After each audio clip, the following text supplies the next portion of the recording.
హరే కృష్ణ. పప్పు కుడుములకండి ముందుగా wheat flower,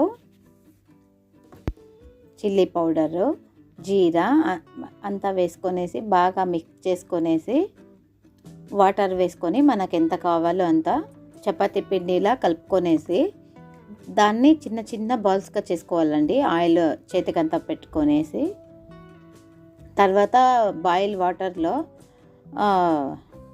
oil వేసుకొని అదంతా చిన్ని బాల్స్ అంతా వేసుకొనేసి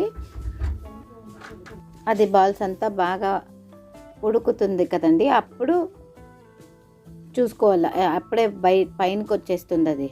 తర్వాత వేరే బాండ్లీలో జీరా వేసుకొని ఆయిల్ వేసుకొని గార్లిక్ మనకు ఎంత కావాలో అంత వేసుకొనేసి దానికి కొంచెం ఇంగు కరివేపాకు అంతా వేసుకొని పక్కన పెట్టుకొని ఇది బాల్స్ అంతా ఉడుకుతూ ఉంది కదండి, దాంట్లో పప్పు ఉంటుంది కదా, అది వేసుకొనేసి పప్పు సపరేట్గా చేసుకున్నాం మేము, అదే వేసినాము.